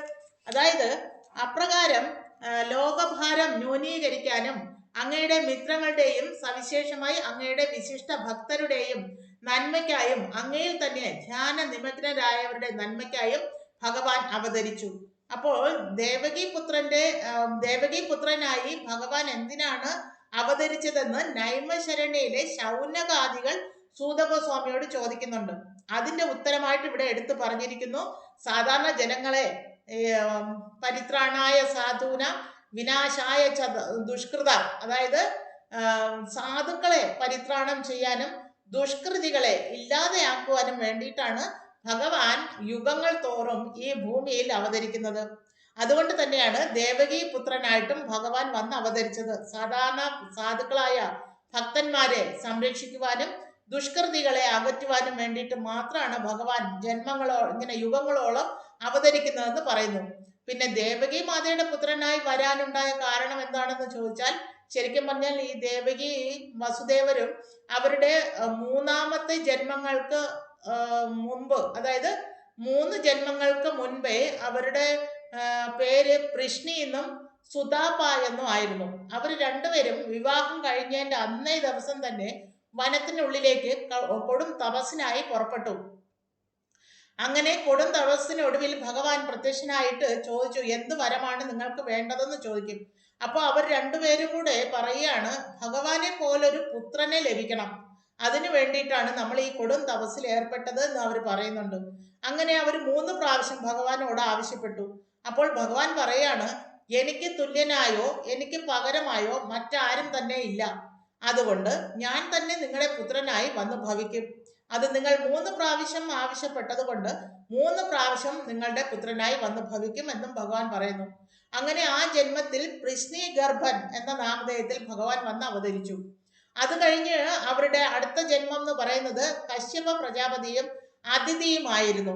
അങ്ങനെ അവരുടെ പുത്രനായിട്ട് ത്രിവിക്രമൻ എന്ന നാമധേയത്തിൽ വാമനദേവനായിട്ട്, അല്ലെങ്കിൽ ഉപേന്ദ്രൻ എന്നുള്ള നാമധേയവും ഉണ്ട്, അങ്ങനെ വാമനദേവനായിട്ട് അവതരിച്ചു, ത്രിവിക്രമൻ ആയിട്ട് അവതരിച്ചു. അത് കഴിഞ്ഞ് ആ അതിഥിയും കശ്യപ പ്രജാപതിയുമാണ് ഇപ്പോൾ ദേവകിയായിട്ടും വസുദേവരായിട്ടും വന്ന് ഭവിച്ചിരിക്കുന്ന ജന്മമെടുത്തിരിക്കുന്നത്. അപ്പോൾ അവരുടെ പുത്രനായിട്ട് 3ാമതായിട്ട് ഭഗവാൻ വന്ന് അവതരിക്കും എന്ന് കാണിക്കാനായിട്ടാണ് ആ കല്ലറയില് കരിങ്കൽ പാളികളുടെ ഇടയില് ഭഗവാൻ ആ കല്ലറയ്ക്കുള്ളില് 4-handed ഫോമില് വിഷ്ണു രൂപത്തിൽ അവരുടെ മുന്നിൽ പ്രത്യക്ഷനാവുകയും അങ്ങനെ ദേവകി മാതയും വസുദേവരും തൊഴുകൈകളോടുകൂടി ഭഗവാനെ ഗ്ലോറിഫൈ ചെയ്യുകയും ഭഗവാൻ നമ്മുടെ ശിശുവായിട്ട് വന്ന് ഭവിക്കുമെന്ന് പറഞ്ഞത് പ്രകാരം ചെറിയ ശിശുവായി ഇരുഭുജത്തിലുള്ള, അതായത് മനുഷ്യജന്മത്തിലുള്ള ഒരു ശിശുവായി കാണാനാണ് ആഗ്രഹം എന്ന് പറയുകയും അപ്രകാരമാണ് ശ്രീകൃഷ്ണ ഭഗവാന്റെ രൂപത്തിൽ അവരുടെ മുന്നിൽ ശിശുവായി അവതരിക്കുകയും ചെയ്തത്. ഈ കഥകളെല്ലാം ഭാഗവതത്തിൽ അവിടെയായിട്ട് സ്പഷ്ടമായിട്ട് വ്യക്തമാക്കിയിട്ടുണ്ട്. അത് വരുന്ന അധ്യായങ്ങളിലും വരുന്ന സ്കന്ധങ്ങളിലും ഒക്കെ വിവരിച്ചിട്ടുണ്ട്. പ്രത്യേകിച്ച് 10ാം സ്കന്ധത്തിൽ വളരെ ക്ലിയർ ആയിട്ട് പറഞ്ഞിട്ടുണ്ട്. അവിടെ വെച്ച് നമുക്കതൊക്കെ മനസ്സിലാക്കാനും സാധിക്കും. ഇതെല്ലാം ഒരു ഭക്തൻ ഭഗവാനെ സ്മരിക്കുമ്പോൾ നമ്മുടെ ഉള്ളിൽ വരേണ്ട വിചാരങ്ങളെ പറ്റിയാണ് ഇവിടെ നമുക്ക് ഭാവാർത്ഥത്തിലൂടെ വിവരിച്ചു തരുന്നത്. എങ്ങനെയെന്ന് വെച്ചാല്, നമ്മൾ ഭഗവാനെ ഓർക്കുമ്പോൾ ശ്യാമസുന്ദര രൂപത്തിൽ ഓടക്കുഴൽ ഊതി നിൽക്കുന്ന ശ്രീകൃഷ്ണ ഭഗവാനാണ് ഇത്രയും പരമ ദിവ്യോത്തമ പുരുഷൻ എന്നുള്ളത് ഓരോ ഭക്തനും സ്മരിക്കണം. അല്ലെങ്കിൽ ആ സ്മരിക്കുന്ന മാത്രയിൽ ഭഗവാന്റെ ഈ വിസ്തരണങ്ങളും ഇത്രയും അതിബൃഹത്തായ ആ ശക്തി വിശേഷത്തെ മനസ്സിലാക്കുമ്പോഴാണ് ഭക്തൻ ഒരു എക്ടസി മൂഡിലെത്തുക. അതായത് ഭഗവാനോടുള്ള ആ ഭക്തിയ പാരവേശ്യം കൂടിക്കൂടി വരിക. അപ്പൊ ഒന്നും അറിയാതെ വെറുതെ നമ്മൾ ഭഗവാനെ വർഷിപ്പ് ചെയ്തു 33 ദേവി ദേവന്മാരിൽ ഒരാളായി മാത്രം കണ്ടുകൊണ്ട് നമ്മൾ വർഷിപ്പ് ചെയ്യുമ്പോൾ അതിന്റെ എഫക്റ്റ് വളരെ കുറവായിരിക്കും. അല്ലെങ്കിൽ അത്രത്തോളം അതിലൊരു സമർപ്പണ മനോഭാവം ഉണ്ടാവില്ല. നമ്മൾ എന്തെങ്കിലും ആഗ്രഹിച്ചിട്ട് മാത്രമായിരിക്കും ഭഗവാനെ അപ്രോച്ച് ചെയ്യുക. അപ്പോൾ ആ ആഗ്രഹങ്ങളും നമുക്ക് വീണ്ടും ജന്മം എടുക്കാനുള്ള ഒരു അവസരം ഒരുക്കും. അതേസമയം ഭഗവാന്റെ സുപ്രീമസി മനസ്സിലാക്കിക്കൊണ്ട് പരമദിവ്യോത്തമ പുരുഷനായ ഭഗവാനിൽ അഭയം തേടുമ്പോൾ തീർച്ചയായിട്ടും നമുക്ക് ഈ ജന്മത്തിന് ഒടുവിൽ ഭഗവാന്റെ ധാമത്തിൽ എത്താൻ സാധിക്കും, മോക്ഷം ലഭിക്കും. അപ്പൊ അതുകൊണ്ടാണ് ഈ ഇത്രയും കാര്യങ്ങളെല്ലാം ഡീറ്റെയിൽ ആയിട്ട് വ്യാസദേവനാൽ നമ്മുടെ മുന്നിൽ വെളിവാക്കി കിട്ടുന്നത്. ഇവിടെ അർജുനന്റെ വികാര വിചാരങ്ങളിലൂടെയാണ് ഭഗവാനെ കുറേയൊക്കെ നമുക്ക് മനസ്സിലാക്കി തരാൻ ശ്രമിക്കുന്നത്. അത് നമുക്ക് പറഞ്ഞു തന്നിരിക്കുന്നത് എങ്ങനെയാണ് ഭഗവാനും ഭക്തന്മാരും തമ്മിലുള്ള ബന്ധം എന്ന് പറഞ്ഞിരിക്കുന്നു. ശരിക്കും പറഞ്ഞാൽ ഭഗവാന്റെ അംശമായ എല്ലാ ജീവജാലങ്ങളോടും ഭഗവാന് പ്രത്യേക താല്പര്യവും വാത്സല്യവും ഒക്കെ ഉണ്ട്. പക്ഷേ ആരാണോ ഭഗവാനോട് കുറച്ച് കൂടുതൽ സ്നേഹവും അടുപ്പവും കാണിക്കുന്നത് അവർക്ക് ഭഗവാന്റെ കാരുണ്യം കൂടുതൽ ലഭിക്കും എന്ന് സാരം. എങ്ങനെയെന്ന് ചോദിച്ചാല്, നമ്മളിപ്പോൾ ഒരു മഴ പെയ്തുകൊണ്ടിരിക്കുന്ന സമയത്ത് ആ മഴ മൊത്തം നനയാൻ നമ്മൾ പുറത്ത് നിൽക്കുവാണെങ്കിൽ ആ വെള്ളം മൊത്തം നമ്മളിൽ ഏൽക്കും, നമ്മളുടെ ശരീരത്ത് പതിക്കും.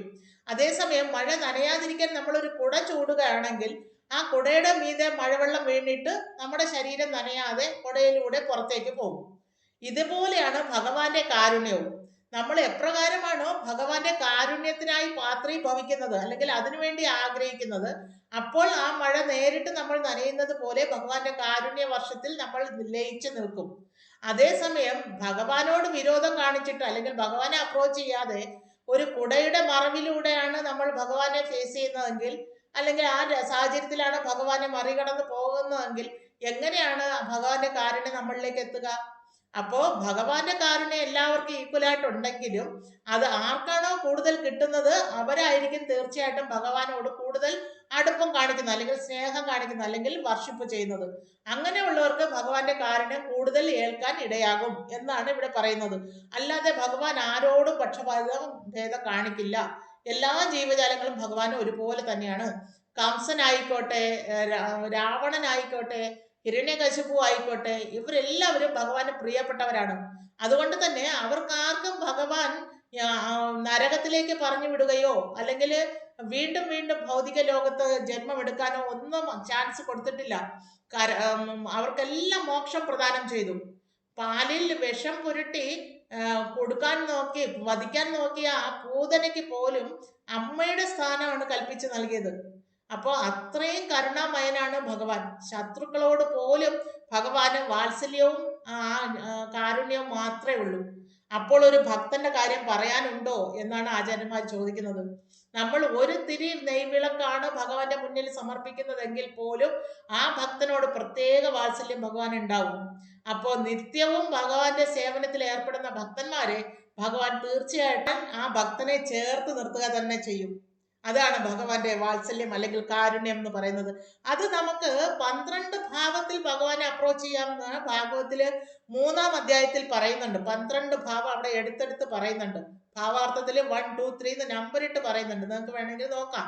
അതിൽ 12 ഭാവം. നമ്മൾ നവരസങ്ങൾ മാത്രമേ കേട്ടിട്ടുള്ളൂ, 9 ഭാവങ്ങളെ പറ്റി കേട്ടിട്ടുണ്ട്. പക്ഷെ ഇത് 12 ഭാവത്തെ പറ്റി പറയുന്നു. ആ നവരസങ്ങൾക്ക് പുറമെ 5 വിരോധാഭാസങ്ങളും കൂടെ ഉണ്ട്. അതായത് ശത്രുതാ മനോഭാവം, കോപാവേശം, അങ്ങനെയുള്ള ഭാവത്തിലും ഭഗവാനെ വർഷിപ്പ് ചെയ്യാം, അപ്രോച്ച് ചെയ്യാം എന്നാണ് പറയുന്നത്. ഇതിന് ഒരു രസകരമായ ഒരു കഥയുണ്ട്. ഒരു പ്രാവശ്യം അർജുനനും ഭഗവാനും കൂടെ ഇങ്ങനെ സംസാരിച്ചുകൊണ്ട് നടക്കുന്ന കൂട്ടത്തിൽ അർജുനന് എപ്പോഴും ഉള്ളിൽ അറിയാം എന്നോടാണ് ഭഗവാന് കൂടുതൽ സ്നേഹം അല്ലെങ്കിൽ ഭയങ്കര വാത്സല്യം, മറ്റാരോടും ഇല്ല, എന്നോട് തന്നെയാണ് കൂടുതൽ സ്നേഹം എന്നുള്ളൊരു ബോധം അർജുനൻ എപ്പോഴും ഉണ്ടായിരുന്നു. ആ ബോധത്തിന്റെ ബലത്തിൽ ഒരു അല്പ അഹങ്കാരവും അർജുനൻ ഉണ്ടായിരുന്നു. അഹങ്കാരം മാത്രമാണ് ഭഗവാൻ ഒട്ടും ഇഷ്ടമില്ലാത്ത കാര്യം. അപ്പൊ അഹങ്കരിക്കുന്നതിനെ അപ്പോൾ തന്നെ ഭഗവാൻ ശിക്ഷിക്കാറുമുണ്ട്. അപ്പൊ ആ അഹങ്കാരത്തിന്റെ ശമനത്തിനായിട്ട് ഭഗവാൻ ചോദിക്കുകയാണ്, അർജുനനോട് ചോദിച്ചു, ആം, അല്ല, അർജുനൻ ഭഗവാനോട് ചോദിച്ചു, അല്ലയോ ഭഗവാനെ, അങ്ങയോട് ആർക്കാണ് കൂടുതൽ സ്നേഹം, അല്ലെങ്കിൽ അങ്ങയ്ക്ക് ആരോടാണ് കൂടുതൽ സ്നേഹം എന്ന് ചോദിക്കും. അപ്പോ ഭഗവാൻ പറയും, ആം, ശരി, എൻ്റെ ഹൃദയത്തിലേക്ക് നോക്കൂ, എൻ്റെ ഹൃദയത്തിൽ ആർക്കാണ് സ്ഥാനം എന്ന് നിനക്ക് ഇപ്പൊ തന്നെ ബോധ്യമാകും എന്ന് പറയും. അപ്പൊ അർജുനൻ വിചാരിക്കും, എന്റെ മുഖം തന്നെ ഇപ്പൊ കാണും എന്ന് വിചാരിച്ചിട്ട് അങ്ങനെ ഹൃദയത്തിലേക്ക് നോക്കും. അപ്പോ ഭഗവാന്റെ വക്ഷത്ത് തെളിഞ്ഞ് കാണുന്നത് ശകുനിയുടെ മുഖമായിരിക്കും. അപ്പൊ അർജുനൻ ഞെട്ടിപ്പോവും. ശകുനിയോ? ഇത്രയും ദുഷ്ടപ്രവൃത്തി ചെയ്ത ശകുനിയാണോ അങ്ങക്ക് ഏറ്റവും പ്രിയപ്പെട്ടവനെന്ന് ചോദിക്കും. അപ്പൊ പറയും, കോപത്തിലാണെങ്കിലും അല്ലെങ്കിൽ ശത്രുതാഭാവത്തിലാണെങ്കിൽ പോലും 24 മണിക്കൂറും ശകുനി എന്നെ എങ്ങനെ വകവരുത്താം, അല്ലെങ്കിൽ ഭഗവാനെ എങ്ങനെ നശിപ്പിക്കാം എന്നുള്ള ചിന്തയിൽ മുഴുകി നടക്കുകയാണെന്ന്. അപ്പോൾ 24 മണിക്കൂറും ആരാണോ ഭഗവാനെ പറ്റി ചിന്തിച്ചുകൊണ്ട് നടക്കുന്നത് അവരാണ് ഭഗവാന് പ്രിയപ്പെട്ടവർ എന്ന്. അപ്പൊ നമ്മുടെ കാര്യം ആലോചിച്ച് നോക്കാം. നമ്മൾ എപ്പോഴൊക്കെയാ ഭഗവാനെ ഓർക്കുന്നത്? നമുക്ക് സമയം കിട്ടുമ്പോ, അല്ലെങ്കിൽ സന്ധ്യാദീപം കത്തിക്കുമ്പോ, അല്ലെങ്കിൽ ജപിക്കുമ്പോ, അങ്ങനെ ഒരു പെർട്ടിക്കുലർ ടൈം വെച്ചിട്ടാണ് നമ്മൾ ഭഗവാനെ സ്മരിക്കുക. കാരണം നമ്മളെല്ലാവരും ഗൃഹസ്ഥരാണ്, ഈ ഭൗതിക ലോകത്തിൽ ഉൾപ്പെട്ടിരിക്കുന്നവരാണ്, നമുക്ക് മറ്റു പലവിധ കാര്യങ്ങൾ ചെയ്യാനുണ്ട്. അപ്പോൾ നമുക്ക് ഭഗവാനെ ചിന്തിക്കാനുള്ള സമയം കിട്ടാറില്ല. ആ സമയത്തൊക്കെ നമ്മൾ മറ്റു പല കാര്യങ്ങളിൽ ഏർപ്പെടുന്നു. പക്ഷേ ഇങ്ങനെയൊക്കെ ആണെങ്കിലും പ്രഭുപാദ് അങ്ങനെ ആ ഭഗവാനെ മനസ്സിൽ പ്രതിഷ്ഠിച്ചുകൊണ്ട് നമുക്ക് എല്ലാ സേവയും ചെയ്യാൻ പറ്റും. അപ്പോൾ അത് കർമ്മയോഗമായിട്ട് മാറുകയും ചെയ്യും. റിസൾട്ട് ഇല്ലാത്ത കർമ്മമായി മാറും. ഭഗവാനെ മനസ്സിൽ കൊണ്ട് നടന്നുകൊണ്ടാണ് നമ്മൾ ദൈനംദിന പ്രവൃത്തികൾ ചെയ്യുന്നതെങ്കിൽ അത് കർമ്മരഹിതമായിട്ടുള്ള, റിസൾട്ട് ഇല്ലാത്ത കർമ്മമായിട്ട് മാറും, കർമ്മയോഗമായിട്ട് മാറും. അങ്ങനെയാണ് ആചാര്യന്മാർ നമുക്ക് പറഞ്ഞു തരുന്നത്. അപ്പൊ ഇത്രയും സിമ്പിളായിട്ട്, ഇത്രയും ക്യാപ്സൂൾ ഫോമിൽ ആചാര്യന്മാര് നമുക്ക് എങ്ങനെ ഭക്തിയുത സേവനം ചെയ്യാൻ പറ്റും എന്നതിനാണ് പ്രാധാന്യത്തോടു കൂടി പറഞ്ഞു തന്നിരിക്കുന്നത്. നമ്മൾ ജസ്റ്റ് ആ ആചാര്യന്മാരുടെ പാത പിന്തുടർന്നാൽ മാത്രം മതി. അവരെന്തൊക്കെ പറഞ്ഞു തന്നോ ആ ഇൻസ്ട്രക്ഷൻസ് നമ്മൾ ഫോളോ ചെയ്താൽ മതി. നമുക്ക് അൾട്ടിമേറ്റ് മോക്ഷപ്രധാനമായിട്ട് വൈകുണ്ഠ ലോകപ്രാപ്തി അല്ലെങ്കിൽ ഗോലോക വൃന്ദാവന പ്രാപ്തി നേടാൻ സാധിക്കും. അക്കോർഡിംഗ് ടു അവർ ഭാവ നമ്മൾ ഏത് ലോകത്ത് ഏത് മോക്ഷാർത്ഥമായിട്ട് എത്തിച്ചേരും എന്നാണ് ഇവിടെ സൂചിപ്പിക്കുന്നത്. കാരണം നേരത്തെ പറഞ്ഞു 4 മോക്ഷ തത്വങ്ങൾ ഉണ്ടെന്ന് പറഞ്ഞു. ആ 4 മോക്ഷ തത്വത്തിൽ ഏതിൽ വേണമെങ്കിലും നമുക്ക് എത്തിപ്പെടാം. അത് ഈ 12 ഭാവത്തിൽ ഭഗവാനെ വർഷിപ്പ് ചെയ്യാമെന്ന് പറഞ്ഞതിൽ ഏത് ഭാവത്തിൽ വേണമെങ്കിലും ഭഗവാനെ വർഷിപ്പ് ചെയ്ത് ആ അതീന്ദ്ര ലോകത്തിൽ എത്താൻ പറ്റും. അപ്പൊ അക്കോർഡിംഗ് ടു അവർ ഭാവ നമുക്ക് മോക്ഷം അതനുസരിച്ചായിരിക്കും കിട്ടുക. ഇപ്പോൾ ഫോർ എക്സാമ്പിൾ പൂതന ഭഗവാനെ മുലയൂട്ടിക്കൊണ്ട് വധിക്കാൻ ശ്രമിച്ചു. പക്ഷെ ഒരു അമ്മയാണ് സ്വന്തം കുഞ്ഞിന് മുലയിട്ടുകാറ്. അതേ പൊസിഷനിൽ ഇരുന്നു കൊണ്ടാണ് പൂതന അത് ഭഗവാനെ വധിക്കാൻ നോക്കിയത്. വധിക്കാനാണ് നോക്കിയതെങ്കിൽ പോലും ആ അമ്മയ്ക്ക്, ആ പൂതനയ്ക്ക് അമ്മയുടെ സ്ഥാനം തന്നെ ഭഗവാൻ കൊടുത്തു. അപ്പൊ അതാണ് അവരുടെ ഭാവം, ആ സമയത്തുള്ള അവരുടെ ഭാവം. അത് തന്നെയാണ് ഭഗവത്ഗീതയിലും പറയുന്നത്. നമ്മൾ ലാസ്റ്റ് എന്ത് ഭാവമാണോ നമ്മൾ ഭഗവാനെ പറ്റി ഓർക്കുന്നത് അല്ലെങ്കിൽ സ്മരിക്കുന്നത്, അന്തകാലേച്ച മാമേവ സ്മരൺ മുക്ത കളേവരം. ഭഗവാനെ പറ്റി മാത്രമെന്നല്ല, ഏതെങ്കിലും കാര്യത്തെ പറ്റിയാണ് ആ മരിക്കുന്ന സമയത്ത് ഓർക്കുന്നതെങ്കിൽ ആ കാര്യം മാത്രമായിട്ട് മാറും. ചില ആൾക്കാരൊക്കെ ഉണ്ട്, പട്ടികളെയും പൂച്ചകളെയൊക്കെ ഓമനിച്ച് താലോലിച്ച് വളർത്തും. അവസാനം മരിക്കുന്ന സമയത്ത് ആ പട്ടികളെ പറ്റി തന്നെയായിരിക്കും ചിന്ത, അല്ലെങ്കിൽ ആ പൂച്ചകളെ പറ്റി ആയിരിക്കും വിചാരം. ആ സമയത്ത് അവർക്ക് അടുത്ത ജന്മം പട്ടിയായിട്ടോ പൂച്ചയായിട്ടോ ഒക്കെ ജന്മം എടുക്കേണ്ടി വരും. അപ്പൊ ഇതാണ് അവസ്ഥ. എന്താണോ നമ്മൾ മരിക്കുന്ന സമയത്ത് ഓർക്കുന്നത് ആ സമയത്ത് അതേ ഭാവത്തിലേക്ക് നമ്മൾ ട്രാൻസ്ഫോം ചെയ്യും. അതായത് ഈ ആത്മാവിന് ആ ശരീരം കിട്ടും. അപ്പൊ അതുകൊണ്ടാണ് നിരന്തരം ഭഗവാന്റെ നാമം ഉരുവിട്ടുകൊണ്ടും 24 മണിക്കൂറും ഭഗവാനെ സ്മരിച്ചുകൊണ്ട് നടക്കാൻ ആചാര്യന്മാർ പറയുന്നത്. എപ്പോഴാണ് മരണം നമ്മളെ പിടികൂടുന്നതെന്ന് പറയാൻ പറ്റില്ല. ആ സമയത്ത് ഭഗവാന്റെ സ്മരണ ഉണ്ടാവണമെങ്കിൽ ജീവിച്ചിരിക്കുമ്പോൾ തന്നെ നമ്മളത് പ്രാക്ടീസ് ചെയ്യണം. അപ്പോൾ ഏത് സമയവും 24 അവേഴ്സും ഭഗവാന്റെ നാമം ഉരുവിട്ടുകൊണ്ട് നടന്നാൽ എപ്പോൾ മരിച്ചാലും നമുക്ക് ഭഗവാന്റെ നാമം ഉരുവിടാൻ പറ്റും. അങ്ങനെ ഭഗവാന്റെ ധാമത്തിൽ എത്തിപ്പെടാനും പറ്റും. അപ്പൊ അത്രയും സിമ്പിൾ വേ ആണ് പറഞ്ഞു തരുന്നത്. പക്ഷെ അത് പ്രാക്ടിക്കലി അപ്ലൈ ചെയ്യാൻ വളരെയധികം ബുദ്ധിമുട്ടുണ്ടാവും. കാരണം നമ്മൾ മായയിലാണ് ജീവിക്കുന്നത്, ഭൗതിക ലോകത്താണ് ജീവിക്കുന്നത്. ഈ മായയുടെ 3 മോഡ്സ് ഓഫ് മെറ്റീരിയൽ നേച്ചർ നമ്മളെ ബൈൻഡ് ചെയ്തിരിക്കുക, കെട്ടി വരിഞ്ഞ് ശ്വാസം മുട്ടുന്ന വിധത്തിൽ നമ്മളെ വച്ചേക്കുവാണ്. ഇതിൽ നിന്ന് എങ്ങനെയാണ് നമ്മൾ ഇതിൽ നിന്ന് കെട്ടുപൊട്ടിച്ച് വെളിയിൽ വരാൻ ശ്രമിക്കേണ്ടത്? അത് ഭഗവാന്റെ ഭക്തിയുത സേവനത്തിലൂടെ മാത്രമേ ഈ ഭൗതിക ബന്ധങ്ങളിൽ നിന്നും ക്ലേശങ്ങളിൽ നിന്നും മോചനം നേടാൻ സാധിക്കൂ എന്നാണ് ഇവിടെ സൂചിപ്പിക്കുന്നത്.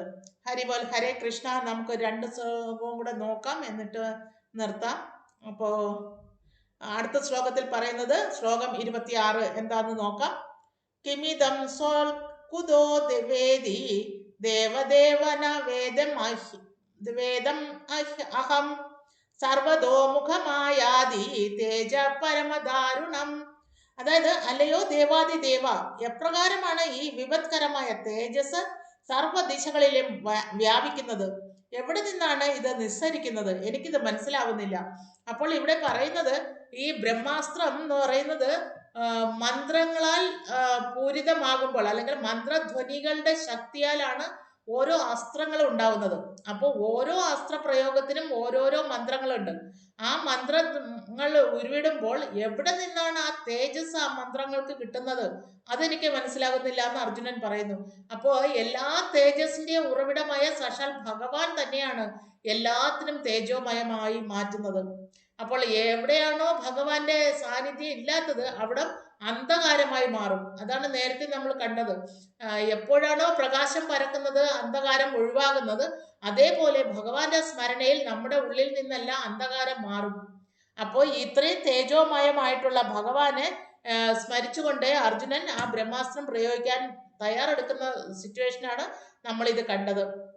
അപ്പോൾ ഹരി പ്രഭുപാദ നമുക്ക് പറഞ്ഞു തരുന്നത് എന്താണെന്ന് വെച്ചാല്, ഭഗവാനെ ഗ്ലോറിഫൈ ചെയ്യുന്നതിന് മുമ്പും അല്ലെങ്കിൽ ഭാഗവതം പഠിക്കുന്നതിന് മുമ്പും അല്ലെങ്കിൽ ഭക്തിയുത സേവനം ചെയ്യുന്നതിന് മുമ്പും അല്ലെങ്കിൽ നമ്മൾ നാമജപം ചെയ്യുന്നതിന് മുമ്പ് എന്ത് ചെയ്തിട്ടായാലും അതിന് തൊട്ടു മുമ്പ് ഭഗവാന്റെ തന്നെ കൃപയ്ക്കായി പ്രാർത്ഥിക്കണമെന്ന്.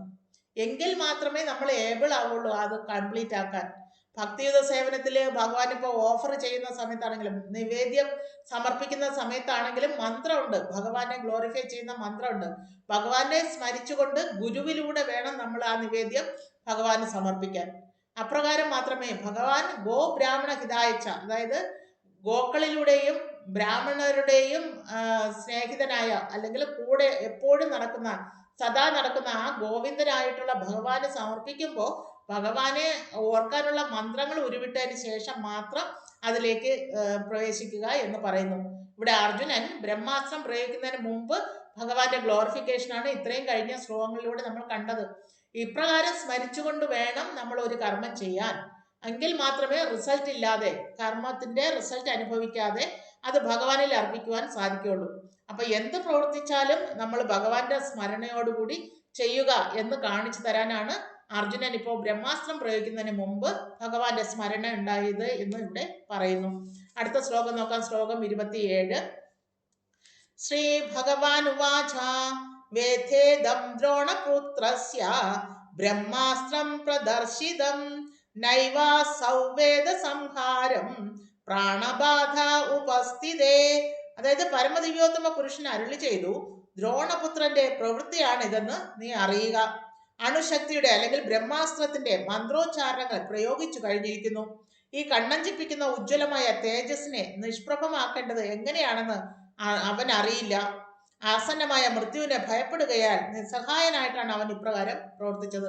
അപ്പൊ ബ്രഹ്മാസ്ത്രം പ്രയോഗിച്ചപ്പോ അതിൽ നിന്ന് വന്ന തേജസ് കൊണ്ട് കണ്ണഞ്ചിപ്പോയ അർജുനൻ ഭഗവാനോട് പ്രാർത്ഥിച്ചതാണ്, ഈ തേജസ്സിന്റെ ഉറവിടം എവിടെയാണ്, ഈ ബ്രഹ്മാസ്ത്രം പ്രയോഗിച്ചിരിക്കുന്നത് ആരാണെന്ന് അറിയാനാണ് ഇപ്പൊ അർജുനന്റെ ബ്രഹ്മാസ്ത്രത്തിന്റെ ആ തേജസ്സിന്റെ ഉറവിടം എവിടെയാണ് എന്നാണ് ചോദിക്കുന്നത്. അപ്പൊ ഭഗവാൻ പറയാണ്, ഈ ബ്രഹ്മാസ്ത്രം പ്രയോഗിച്ചത് അശ്വത്ഥാമാവാണ്. കാരണം അവന് നിൽക്കക്കള്ളി ഇല്ലാതായിരിക്കുന്നു. അതായത് ഇപ്പൊ അർജുനൻ തൊട്ടു മുന്നിലെത്തി പിടികൂടുന്നായപ്പോ വീണ്ടും അവൻ ബ്രഹ്മാസ്ത്രം പ്രയോഗിച്ചത് അർജുനന് നേരെ പ്രയോഗിക്കാൻ വേണ്ടിയിട്ടാണ്. അപ്പൊ ആ തേജോമയമായിട്ടുള്ള പ്രകാശ ഗോളം അർജുനന് നേർക്ക് വരുന്നത് കണ്ടപ്പോഴാണ് അർജുനൻ ഓർക്കുന്നത്, ഇതെന്ത് സാധനമാണ്, ഇത്രയും പ്രകാശമയമായിട്ട് എന്താണ് എൻ്റെ നേർക്ക് വരുന്നത്. അതിന് ഉത്തരം കിട്ടാനായിട്ടാണ് ഭഗവാനെ സ്മരിച്ചുകൊണ്ട് അർജുനനും ബ്രഹ്മാസ്ത്രം പ്രയോഗിക്കാൻ തയ്യാറെടുക്കുന്നത്. അപ്പോൾ ശരിക്കും പറഞ്ഞാൽ ഈ അശ്വത്ഥമാവിന് ആ ബ്രഹ്മാസ്ത്രത്തെ തിരിച്ചു വിളിക്കാനുള്ള മന്ത്രം അറിയില്ല. റീകോൾ ചെയ്യാനുള്ള ഒരു മന്ത്രമുണ്ട്, പ്രയോഗിക്കാനുള്ള മന്ത്രമുണ്ട്, അതിനെ നിർവീര്യമാക്കാനുള്ള മന്ത്രവുമുണ്ട്. പക്ഷെ അത് അശ്വത്ഥമാവിന് ദ്രോണാചാര്യര് സ്വന്തം പിതാവ് പറഞ്ഞു കൊടുത്തിട്ടില്ല. പ്രയോഗിക്കാൻ മാത്രമേ അറിയാവുള്ളൂ. പക്ഷെ അർജുനന് അത് രണ്ടും അറിയാം. ബ്രഹ്മാസ്ത്രം പ്രയോഗിക്കാനും അറിയാം, അത് നിർവീര്യമാക്കാനുള്ള മന്ത്രവും അറിയാം. അത് ഭഗവാനും അറിയാം, ഇവർക്ക് രണ്ടുപേരുടെ അവസ്ഥ. അപ്പൊ പറയാണ്, അശ്വത്ഥമാവ് നിൽക്കക്കള്ളി ഇല്ലാതെയാണ് ഇപ്പൊ ബ്രഹ്മാസ്ത്രം പ്രയോഗിച്ചിരിക്കുന്ന അർജുന എന്ന് പറയുന്നു. അണ്വായുധം മാത്രമേ അറിയാവുള്ളൂ. ഈ അണ്വായുധം ഉണ്ടാക്കുന്നത് ഭൗതികമായ ഘടകങ്ങളാൽ ഭൗതികമായിട്ട് നമുക്ക് കാണാൻ പറ്റും അണ്വായുധത്തെ. പക്ഷേ ഇവിടെ ബ്രഹ്മാസ്ത്രം പ്രയോഗിക്കുന്നത് കാണാൻ പറ്റാത്ത സൂക്ഷ്മമായിട്ടുള്ള മന്ത്രങ്ങളാലാണെന്ന്. ഈ സൂക്ഷ്മ മന്ത്രങ്ങളാലാണ് ശരിക്കും പറഞ്ഞാൽ ഇന്ന് നമ്മൾ അതിശയിച്ചു പോകുന്ന ഭൗതിക ലോകത്തിന് ഒരിക്കലും കണ്ടെത്താൻ പറ്റാത്ത രഹസ്യമായിട്ടുള്ള കാര്യമാണ് വലിയ വലിയ അമ്പലങ്ങൾ. അതായത് പണ്ടത്തെ കാലത്തെ അമ്പലങ്ങൾ, നമ്മൾ പത്മനാഭസ്വാമി ക്ഷേത്രം അതുപോലുള്ള ഒരുപാട് ഒരുപാട് ക്ഷേത്രങ്ങളുണ്ട്. അതിശയകരമായിട്ട് ഇതെങ്ങനെ ഇത്രയും വലിയ കല്ലുകൾ ഇത്രയും ഉയരത്തിൽ എത്തിച്ചു, അല്ലെങ്കിൽ എങ്ങനെ ഇത് കൊത്തി ഉണ്ടാക്കി, അജന്ത കേവുകളിൽ കാണുന്ന ആ ചിത്രങ്ങള്, അതുപോലുള്ള എല്ലോറ ഗുഹകളിലുള്ള ആ ശില്പങ്ങള്, അതുപോലുള്ള ഭയങ്കര അതിശയകരമായിട്ടുള്ള ക്ഷേത്രങ്ങൾ നമ്മുടെ ഭാരത ഭൂമിയിലുണ്ട്. അതെല്ലാം എങ്ങനെ സൃഷ്ടിച്ചു, എങ്ങനെ ഉണ്ടാക്കി, ഇത്രയും ഹൈറ്റില് ഏത് ക്രെയിൻ ഉപയോഗിച്ച എടുത്തു വച്ചത് സാധനങ്ങൾ എന്നൊക്കെയാണ് മോഡേൺ സയൻസ് ചിന്തിക്കുന്നത്. പക്ഷേ അതിന്റെ എല്ലാം ഉത്തരം ഇവിടെ ഭാഗവത്തിൽ പറയുന്നത് ഇതെല്ലാം മന്ത്രോച്ചാരണത്തിലൂടെ സാധിച്ച കാര്യമാണ്. അതായത് എത്ര ഭാരപ്പെട്ടതിനെ ആയാലും നിസാരങ്ങളായ, നിസാരമല്ല സാംസ്കൃതിലുള്ള മന്ത്രങ്ങളാണ്, അത് നമുക്ക് നിസാരം എന്ന് പറയാമെങ്കിലും അതിന്റെ വ്യാപ്തി വളരെ വലുതാണ്. ആ മന്ത്രോച്ചാരണത്തിലൂടെ അവർക്കൊരു പുൽക്കൊടി തുമ്പിനെ ഒരു വലിയ പാറ കഷ്ണമാക്കി മാറ്റാൻ പറ്റും. അതേപോലെ വലിയ പാറകളെ ഓരോ ശില്പമാക്കി മാറ്റാൻ പറ്റും വെറും മന്ത്രോച്ചാരണത്തിലൂടെ. അല്ലാതെ ഇന്ന് കാണുന്ന ക്രെയിനോ അല്ലെങ്കിൽ വേറെ എന്തെങ്കിലും സാമഗ്രികളോ കൊണ്ടൊന്നും അല്ല ആ അമ്പലങ്ങളെല്ലാം സൃഷ്ടിച്ചത്. വെറും മന്ത്രോച്ചാരണത്തിലൂടെയാണ്. ഒരു ഉളി ഒരു പാറയിൽ വച്ചിട്ട് കൊത്താനായിട്ട് ശ്രമിക്കുന്നതിന്റെ മുന്നോടിയായിട്ട് മന്ത്രോച്ചാരണങ്ങൾ ചെയ്യുമ്പോൾ ആ ശില്പിയുടെ മനസ്സിൽ എന്ത് രൂപമാണോ ആ പാറയിൽ കൊത്താൻ ഉദ്ദേശിച്ചത് അത് ഓട്ടോമാറ്റിക്കായിട്ട് ആ ഉളി ഇങ്ങനെ നീങ്ങി നീങ്ങി നീങ്ങി ആ ശില്പം അതിൽ കൊത്തിയെടുക്കപ്പെടും. ആ ഉളി നീങ്ങുന്നതിന്റെ സോഴ്സ് എന്ന് പറയുന്നത് ആ മന്ത്രോച്ചാരണങ്ങളാണ്. അത്രയും പവർഫുൾ ആയിട്ടുള്ള മന്ത്രശക്തിയുടെ ഉറവിടമാണ് നമ്മുടെ ഭാരത ഭൂമി. അത്രയും ശക്തിയുള്ള ബ്രാഹ്മണരുള്ള ജന്മമെടുത്തിട്ടുള്ള സ്ഥലമാണ് നമ്മുടെ ഭാരതഭൂമി. ഭാരതത്തിൽ ജനിച്ചവർക്ക് എല്ലാവർക്കും ഒരുപാട് ഒരുപാട് സുകൃതിയോടുകൂടി ജനിച്ചവരാണ്. നമ്മുടെ പിൻതലമുറകളൊക്കെ നോക്കുവാണെങ്കിൽ സേജസ് മഹർഷീശ്വരന്മാര് അവർക്കൊക്കെ എന്തുമാത്രം പവർഫുൾ ഉള്ള ആൾക്കാരായിരുന്നു.